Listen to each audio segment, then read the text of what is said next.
Are you feeling exhausted even when you're doing everything right?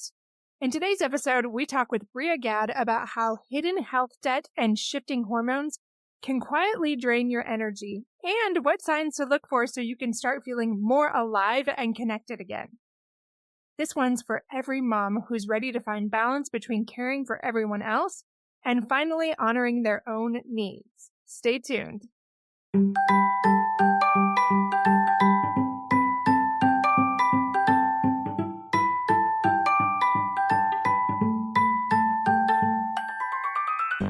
Welcome to Fulfillment Therapy. I'm Kendra Nielsen, wife, mom, and licensed therapist. Do you ever feel like you're doing everything right, but you're still exhausted and empty? Did you think life, marriage, and parenting would be simpler and more rewarding? Sometimes you just want to crawl back into bed and lose yourself in screen time and chocolate, rather than face that personal or family stress. You are not alone. This podcast helps you break free of the rat race and build a richer, more meaningful life, flourishing incrementally and realistically, improving your mental health and wellness, and living with deeper purpose beyond the mundane, no matter where you are in life's journey.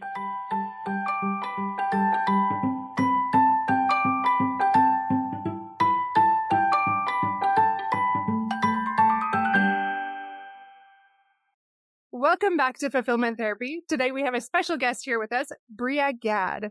She's a functional diagnostic nutrition practitioner, holistic health coach, and certified personal trainer who specializes in female hormones, helping women with weight release and energy gain and pre- and post-menopause, and finding clarity in hormonal chaos. After helping thousands of women lose weight in their 20s and 30s, Bria recognized a difficult shift in women's ability to get results in their body during their perimenopause years. With more than 15 years of experience in the fitness and nutrition industry, Bria created a proven strategy to dramatically improve the challenges women are experiencing in weight release and energy.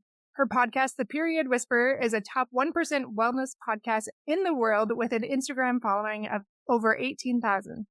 Bria has been featured in Fox News, Women's Health, and top podcasts such as the Midlife Makeover Show, to name a few. So thank you so much for coming on the show, Bria. Thank you, Kendra, for having me. I really appreciate it. I love your podcast. I love how you support people. So I'm really grateful to be here.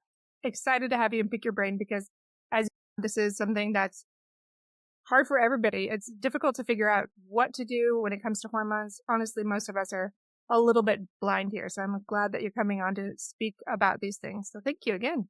How did you get into this space?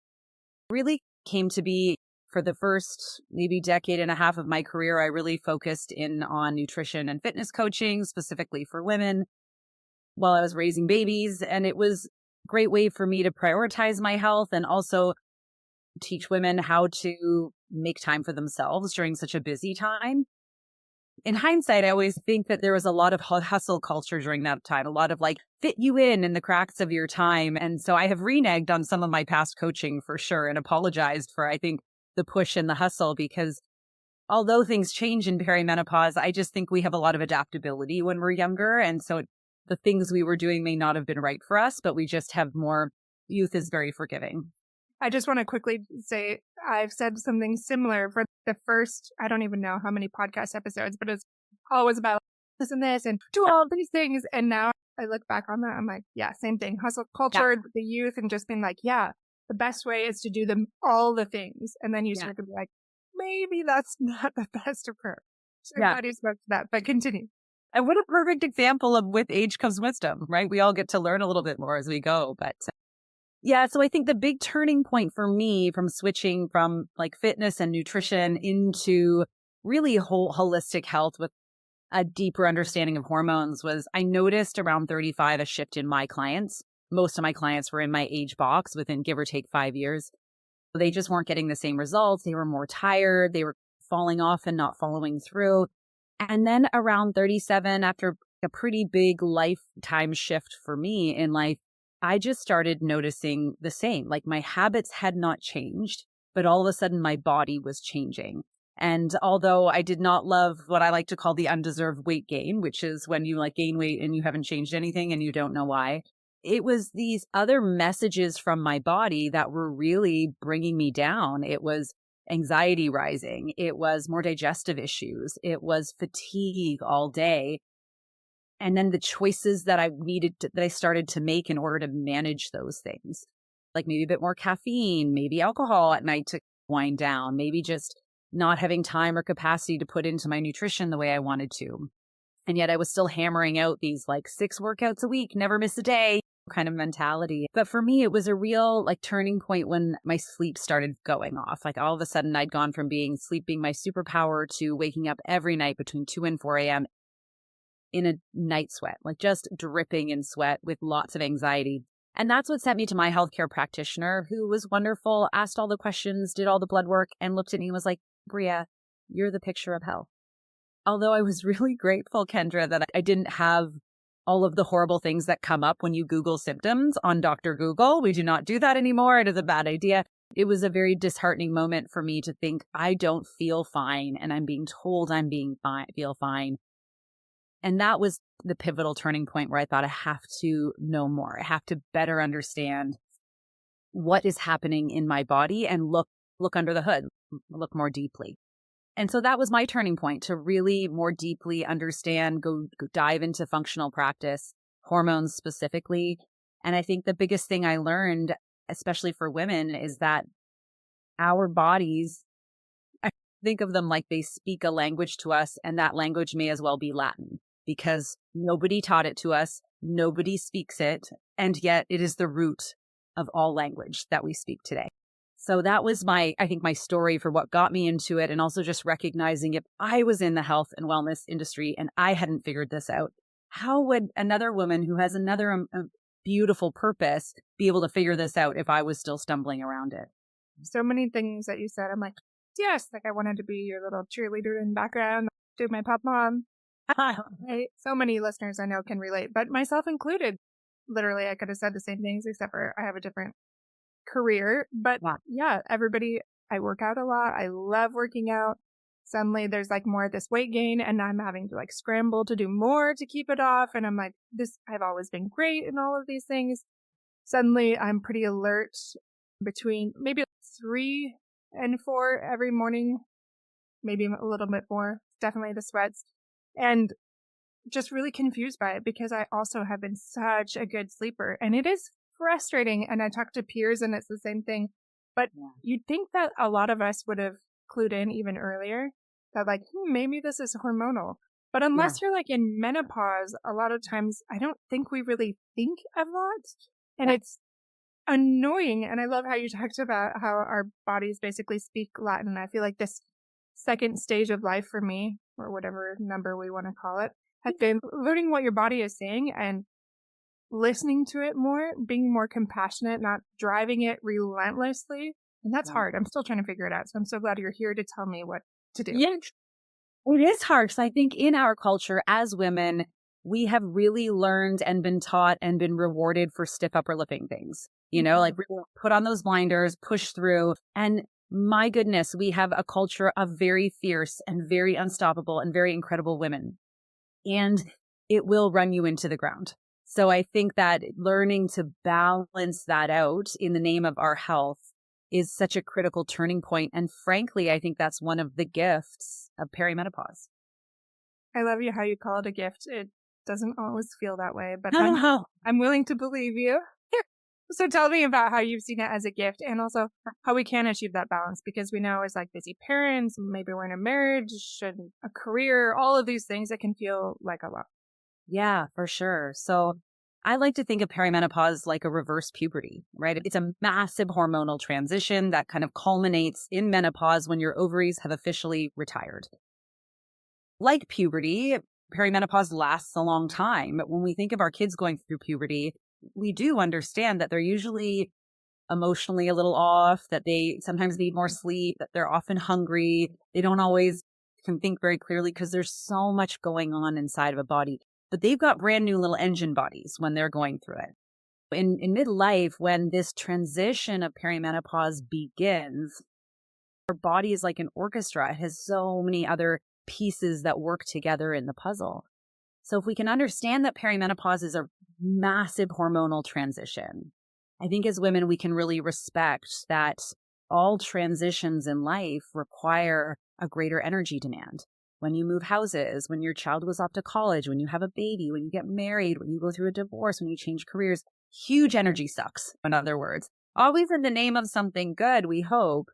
But I think here's where the critical piece comes in. If we're going through life in midlife and we're just redlining this energy supply and demand, where many of us as women are, we're getting in our workouts, we're getting our to-do list done, we're falling into bed at night, we're keeping it together, juggling the balls. But now all of a sudden, and this is your gift, perimenopause just comes in and tips the scales of this energy supply and demand. And now we have a deficit.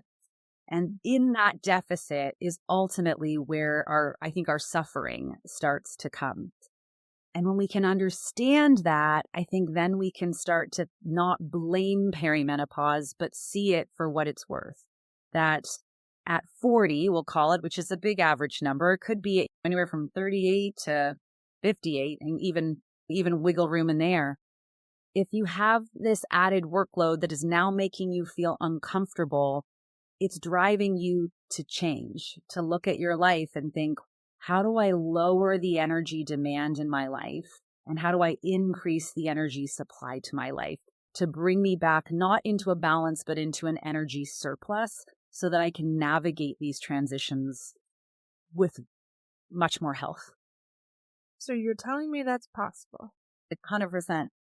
And I think the other thing I always like, mindset's everything, as we know. I think our perspective on things really helps. So if you can understand, okay, my body's going through a transition. I need to step back and be the CEO of my body, like you would if all of a sudden you had way less money than you thought, you had less money coming in than going out in a different form of energy. You'd have to step back and do some budgeting. But when you recognize that your body is in this energy supply and demand deficit, not enough energy supply for energy demand, that is a really scary place for your body to be. And she's a survivor. Like that is her whole goal for you, is to keep you alive. And so if we don't have enough energy coming in to meet energy going out, she will continue to do what you want her to do, but at a cost. First, she slows down non-essential personnel, which is our whole reproductive system. We do not need to reproduce to survive. But there goes your libido, there goes, your energy, there goes your kind of rose-colored glasses on life, because it's just a non-essential personnel and your body's trying to conserve. Then she'll just start to conserve your fat, so we slow down the metabolism. And if we still don't correct that imbalance, she'll start to pilfer energy from the other functions of your body. And that's when we start to have sleep issues and we start to have digestive issues and immune issues, and all of these things kind of cycle down again in the name of survival. So if you wouldn't mind, just to help us conceptualize, so I'm based on things that my clients have said, I'm a pretty standard case here. So let's use me as an example. So if I'm coming to you and I am telling you the same things that you sort of just said, I'm struggling, I don't know what to do. I talked about this not too long ago on a podcast, but I just got all of this blood work done, everything same like you. Everything like you said came back great. I'm just awesome. But same thing, I'm not sleeping very well. I'm waking up sweaty, feeling very fatigued, even have shifted my diet, continued to exercise, doing all the right things, just not feeling great. So if I were coming to you, what would be the first thing you would recommend that I do? And walk me through what that looks like. Absolutely. I find it helpful to think of this, this energy supply and demand debt, just like a money debt. I think it can take a little bit of the emotion out of it for us. So the very first thing I think we need to do is take an audit of where our energy demand is going and where our energy supply is coming, energy in, energy out. And really start at kindergarten basics with, let's just have a really solid foundation of this energy coming in. So what does that look like? That looks like starting to learn to say no to things that we know suck our energy. And maybe that is watching TV, scary shows straight before bed, which we know jack up our cortisol and keep us from sleeping. Maybe that is getting yourself to at least get out and put your eyes in the sunlight in the morning so we are waking up appropriately. It's making sure you're going to bed at an appropriate hour. It's making sure you're eating at consistent times in the day, just like we teach our kindergartners and the way we feed our animals, right? It's bringing us back into basics to reduce the energy demand and increase the supply. And I think a big one that a lot of us miss, especially being that so many women are really great at having fitness in their life. And I love fitness. I think it's such a powerful way to help our bodies age appropriately. But if you're in an energy supply and demand debt, you're like using a credit card to work out and you can't pay that back. So you almost have to pull the non-essential fitness also from your life just to allow your body the time to stabilize for a little while. I'm thinking of you saying that. I can feel my anxiety, right? Anxiety. Yep. Wait, that is like my antidepressant. That is my thing. Yeah. But I agree with you. It's a little hard to follow it, but tell me more about it. So hard. And I went through the same thing. And I hear this with my clients all the time. But, fitness is not a long-term solution for stress management because at some point in time, your body will break down. It just will. And if you do get an injury, what then? So we need to also kind of create our own toolbox of ways to bring energy into the body without asking more of the body to give it that, if that makes sense. Yeah. So do you mind if I ask what you did to kind of scale back sometimes or recognize when you were overdoing it with like exercise or anything? Yeah, for sure. I think like if you are not sleeping through the night, most nights, something has to be perfect. If you are not satisfied with your kind of 3 meals, maybe a snack a day in terms of food, if you are having energy drops in the afternoon, especially on workout days, if you're not seeing results from your workouts, those are 4 huge screaming signs that you don't have the capacity in your body to repair from the work that you're asking it to do. So frankly, it's a waste of time, which sucks. Nobody wants it, especially as women. We don't want to be inefficient, but I'd really like to look at it like, again, we're trying to reduce demand and increase supply so that we can get this beautiful surplus of energy and then be able to invest that into our fitness. Because fitness is like buying a house. It's usually a really good ROI over time, right? Versus maybe running is not, it's more like buying a car. You better love it because it doesn't give back the same as like putting on lean muscle to your body. Then how does that look? Do you not work out every day? Walk us through what that might mean. Yeah. Of course, everyone is different, but I think I always like to bring it back to these 4 foundational pieces and kind of where are you at in your journey? If you're like, Bria, I feel fine. I'm not really, like I'm having maybe a few funky symptoms here and there, but I'm sleeping well most nights. Like I'm eating well most days. I have decent energy. If you're not suffering in health debt, then I think you absolutely can be following a good fitness program, doing weight training 3 to 4 times a week, making sure you're getting some good mobility work in there, and whatever other fitness just makes you happy. I think that can work. But if you're someone who is having these, if you're not not sleeping a solid night of sleep, we can't recover from that fitness anyway. If your nutrition is being pulled in all these different directions because you're having crazy cravings or you're just tanked in the afternoon, then we don't have the capacity to support the athletic demand of fitness. So what you do is bring it back down to the basics. Let's just make sure we are functionally moving our body every single day and in kind of a corrective phase. So 7,000 to 10,000 steps each day, getting in some, you call it yoga, call it mobility work. I don't think any of us do this work enough, but it's the prep work for our body, which is key when a lot of us sit like you and I right now across from each other all day long. So that's the movement I think we want to start with. Do you suggest that they do go get all these labs and their hormones checked, or do they just start making a couple key shifts? Yeah, for sure. I think if it was like, where do we go from here? Yeah, to give a real roadmap for people, I would say first and foremost, let's take a month to prioritize. Am I having a nice wind down routine? Am I getting a decent amount of sleep, or at least trying to? Am I holding space for the appropriate amount of sleep? Am I getting in functional movement every day, every week? Am I eating appropriately? And I think an easy way for people to think of nutrition is like, 1, you don't want to eat the things that cost your body more energy than it provides.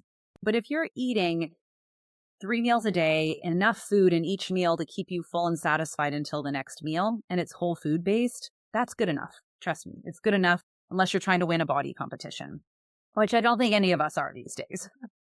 And then maybe you're like taking some time for some like real like nervous system regulation and stress management. So if you have this down and you've done this consistently now for 3-4 weeks and you're still having issues, that's when I think we have to understand that something deeper must be going on. And I think it's a good time to look under the hood with some type of functional lab work. Because if you sorted out the mat and said, calmed down the energy demand in your life and now increased your energy supply through adequate rest and adequate nutrition and adequate movement and stress management, then all that's left is the supply chain of that energy into your body. Are there kinks in the hose? What's going on in your gut? What's going on in your adrenals, your thyroid, your liver? That's when I think it can make sense to reach out and get help and have a practitioner run your functional labs. Thanks for joining me for this incredible conversation with Bria. If this episode resonated, check out our online courses at fulfillmenttherapy.org. Especially Ignite Your Life for personal growth and mend your marriage to strengthen emotional connection at home. And if this episode encouraged you, please leave a review on Apple Podcasts or share it with a friend. It helps our message of mental health and wellness and family fulfillment reach more people. Stay tuned for part 2.